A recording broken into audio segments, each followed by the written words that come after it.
Welcome back to Friendless, Sweet Peas. I'm your host, James Avramenko, and this is the 9th and final episode of the DBT mini-season. Now, whether you feel enlightened, exhausted, or somewhere in the middle, you made it. But I want to be really clear before we get into it about what this episode is and what it isn't. This isn't going to be a test. It's not a performance review. Not me checking whether you've memorized all the different acronyms or whether you're using the skills perfectly. It's literally just reflection, integration, and, a little bit of celebration, because we have covered a lot. 4 modules, a whole bunch of skills, a lot of acronyms that probably blurred together at some point. You don't need to remember all this. In fact, you're not supposed to, because nobody does. The question isn't, did you memorize this? The question is, what do you actually do with all of this? Because skills don't stick if they stay theoretical. They have to become practices, tiny, repeated, imperfect practices. So today, we're going to do a couple things. We're going to do this really light kind of tour back through the 4 modules, not a reteach, just kind of a reminder for the terrain that we've walked through. And then I want to reflect on what landed, what didn't, and what surprised the most. We're going to talk a little bit about how to integrate skills into real life without making it another productivity project. And importantly, how to not turn into a DBT zealot in the process. And of course, we're going to celebrate the fact that you showed up, because that matters. So let's start this reflection tour.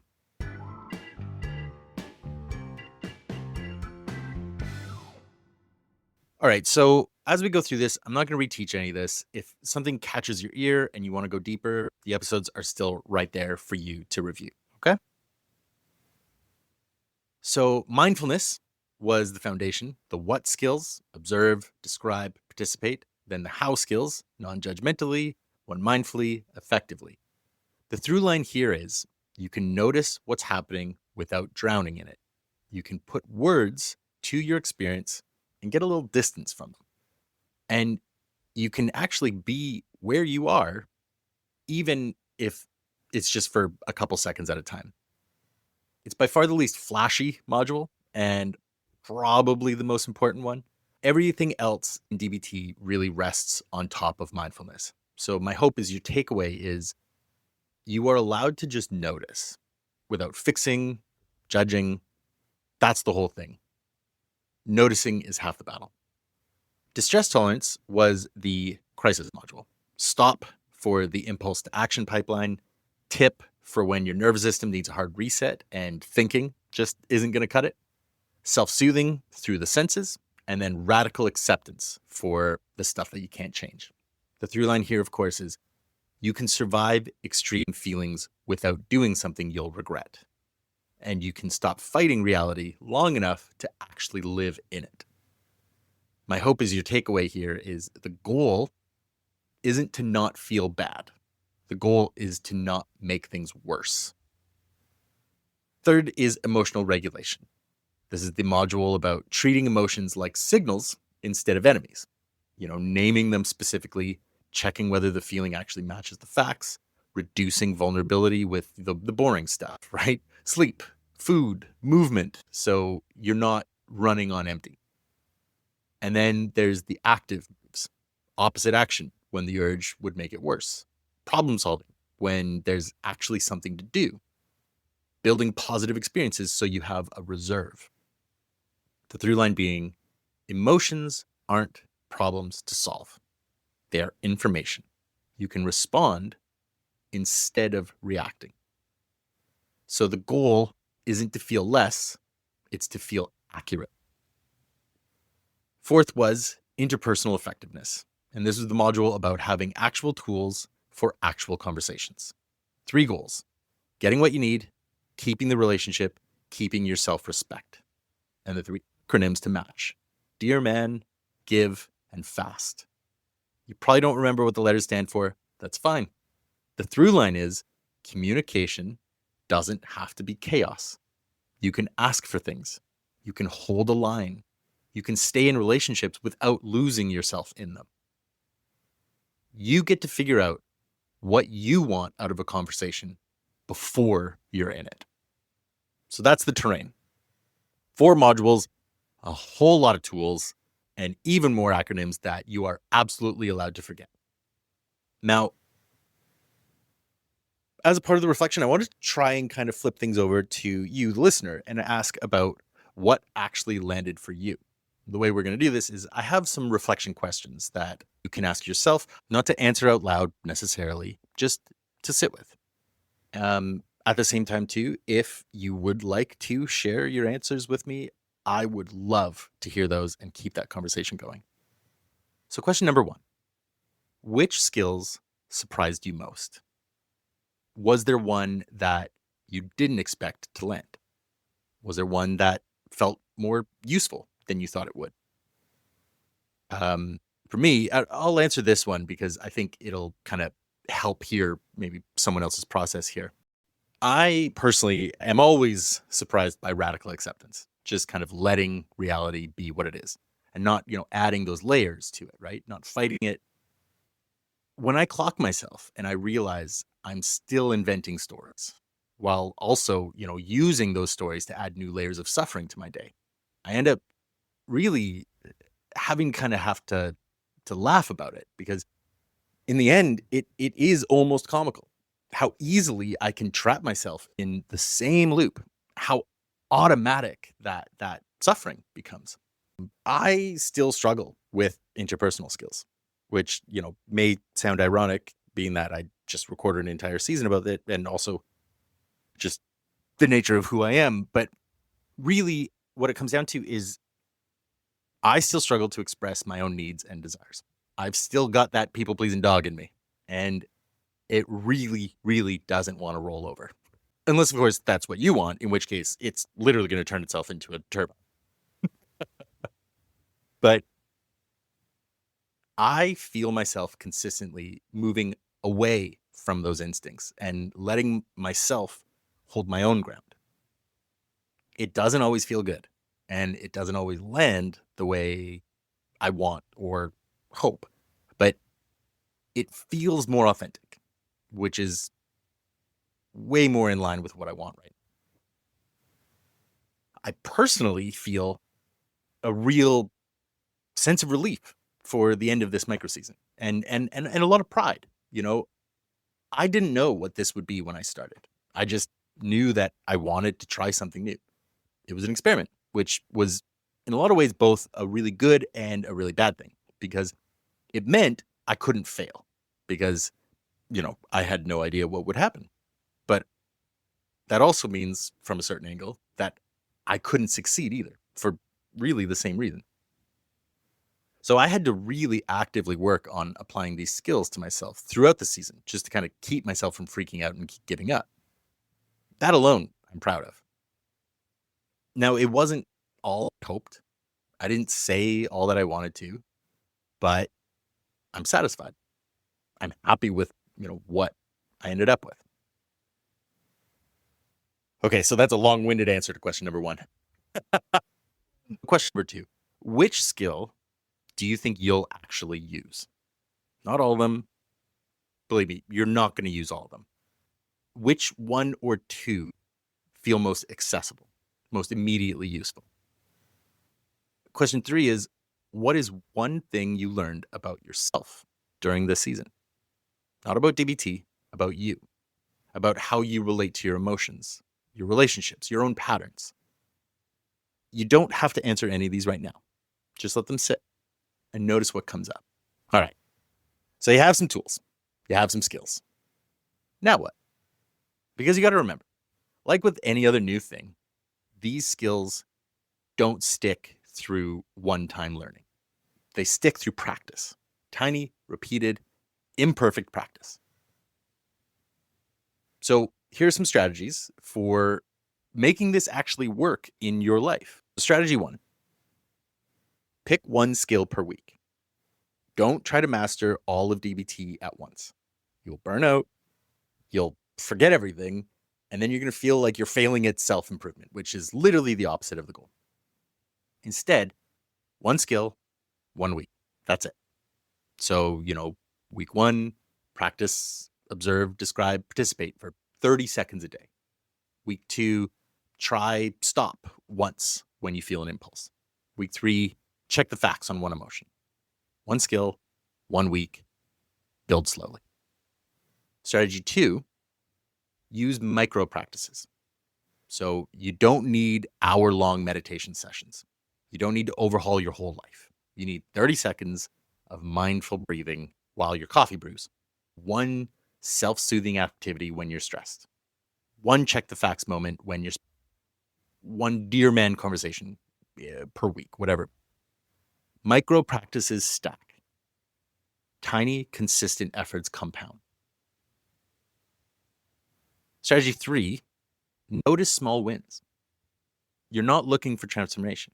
You're not looking for, I'm fixed now, right? You're looking for the moment you didn't spiral for 3 hours. The conversation you handled 10% better than last time. The emotion you survived without catastrophizing. The impulse you didn't act on. Small wins are wins. Celebrate every single one of them. Strategy 4 is reflect weekly. So spend just, 3 to 5 minutes at the end of each week, journaling, voice noting, whatever works for you. And ask yourself what worked, what didn't, what surprised you. Reflection cements learning. Without reflection, the skill stays abstract. Strategy 5, be gentle with yourself. DBT is iterative. You are going to forget skills. You're going to mess up. You're going to use a skill and it won't work. You're going to know exactly what you should do and still not do it. That's not failure. That's learning. Perfection is not the goal. Skillfulness is. And skillfulness comes from repetition, not from getting it right the first time. So when you forget, and you will forget, just start again. No shame, no self-attack, just start again. Strategy 6, stay loose. Do not become a zealot. And this one's really important to me. DBT is just one modality. It's not the modality. It's a set of tools that works for a lot of people a lot of the time.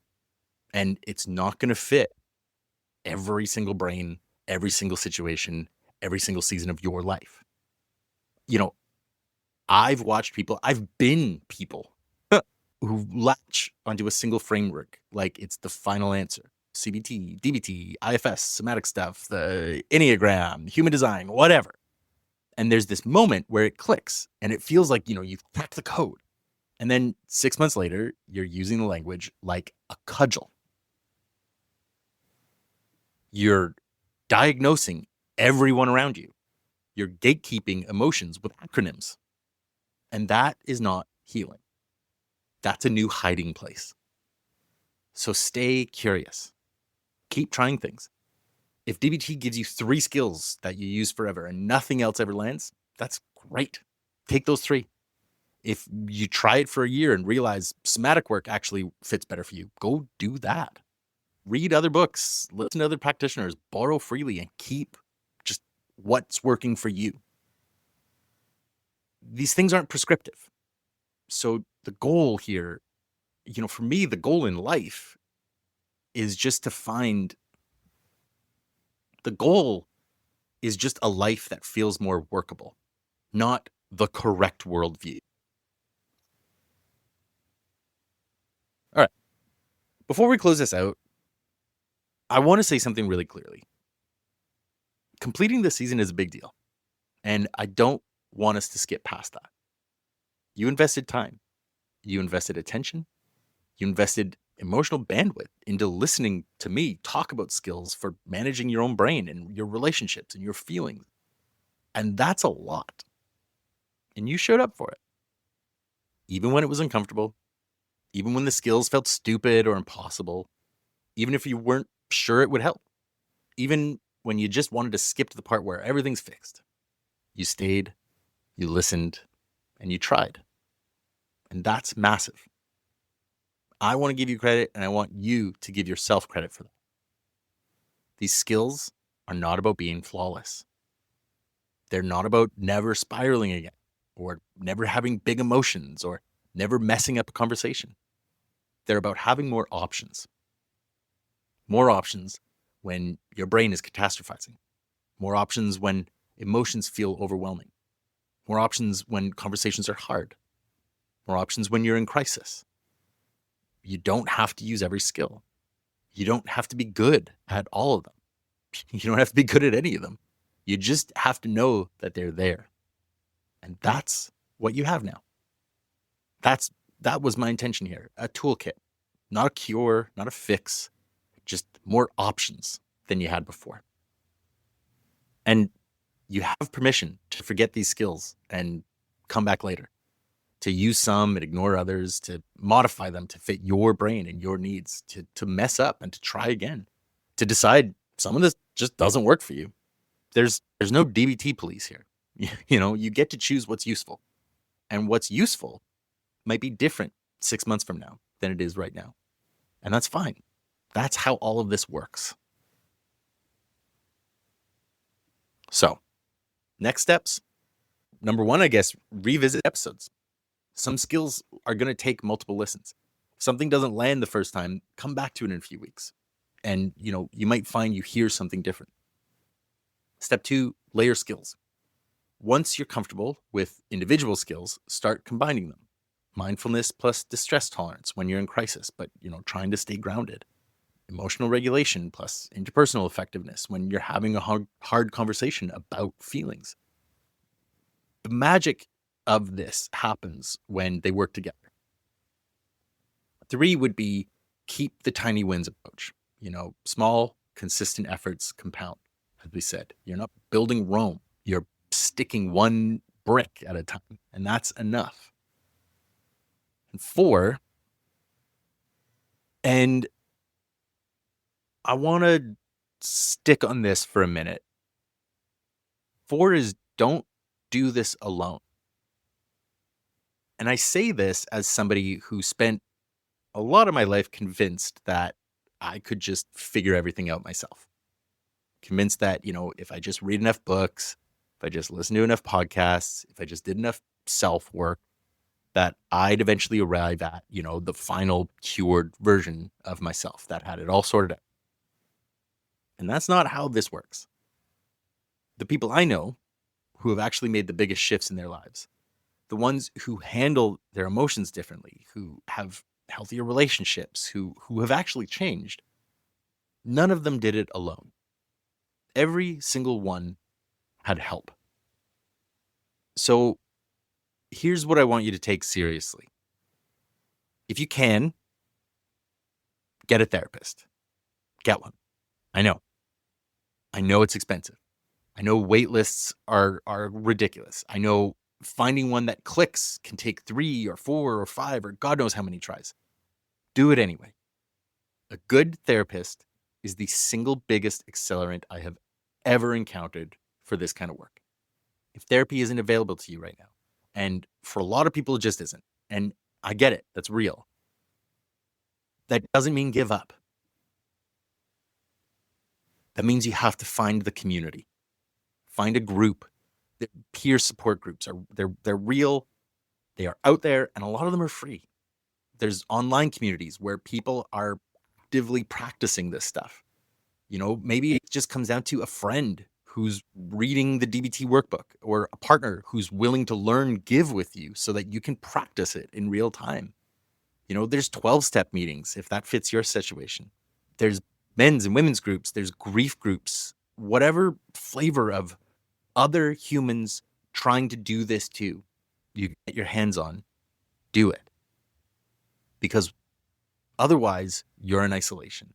And what isolation does is it takes whatever pattern you already have and it locks it in. It makes the story in your head the only story in the room. It lets you practice a skill for a month and then quietly decide it doesn't work. When what you really needed was someone else to say, hey, why don't you try it this way? Or, hey, great job. Other people are the skill. Other people are how these skills become real. And I know that it's complicated coming from a podcast called Friendless, hosted by a guy who's literally built his creative life around the question of why connection's so hard. And I know I'm just saying, hey, yeah, just go meet people, right? But that's the point. The reason I keep making this show is because I genuinely believe connection is the thing. The work we do on ourselves matters, but it matters most because of what it lets us do with and for each other. And if this is what you want, you have to be the one who goes and does it. If this is a moral of yours, if this is a value of yours, it is on you to do that work. Quit waiting for the savior. 5, go deeper if you want to. If you want to go further, and you might or you might not, both are fine, but there are DBT workbooks. Marshall Linehan's original work is dense, but it's absolutely incredible to just get from the source. There's also the Matthew McKay workbook, which is way more approachable. There are therapists who specialize in this. There are free online communities of people practicing these skills together. I'll put some resources in the show notes, but you don't need any of these to make this work. You just need to practice. And ideally, practice with, other people somewhere in the mix. All right. So that's it. That is the DBT micro season. And hopefully at least, one thing that you can use came up. That's all I wanted. Just, one tool, one skill, one moment where you felt a little less stuck. And if you got that, this is worth it. So thank you. Genuinely. Thank you for, trusting me with your time and your brain space. Thank you for being willing to try something new, even when it felt kind of awkward or performative or like it might not help. I really hope this season gave you something, even if it's small, even if it's just permission to be, a little gentler with yourself or permission to reach out to someone. Next on Friendless is a little bit of a half and half. I'm kind of going back into semi-construction. The monthly Book Warehouse collaboration episodes, they're actually going to be increasing to every other week. So we're going to be doing 2 interviews a week in the store. We already have an incredible roster of authors lined up to be interviewed through May all the way to July. I cannot wait to record those. Also, remember, if you do want to come see those live, if you're in Vancouver, keep an eye on my Instagram page. I'll be announcing the dates as they come up. But on the other side, I'm going to take a little bit of a pause while I kind of figure out what I want to do with the feed on the, the off weeks. I have a whole other list of people who have asked to be on the show, and I really want to get them on. I also really want to do another kind of experimental mini season. There are days where I feel like I'm kind of going a little crazy with all the ideas and the stories that are just kind of bouncing around in my head, and I still haven't really figured out the most effective way to get them out. What I do know is, as always, I love making this show. I love the community that continues to grow around it, and whatever I come up with, whatever comes next, I know I'm going to just, at the baseline, I'm going to do my absolute damnedest to make it something that's worth your time. Until then, you can always keep up with news about the show by following me on Instagram and TikTok at FriendlessPod. If you have any stories, any questions, any of the answers to the reflection questions, anything at all, please email me at friendlesspod@gmail.com. But yeah, thank you one more time for listening through to the end of this episode and to this entire season. I hope you found something worthwhile, and I really hope I'm going to catch you back here for the next episode. But hey, as always, I'm not going to worry about that right now, and neither should you, because that is then, and this is now. So for now, I'll just say I love you, and I wish you well. Fun and safety, sweet peas.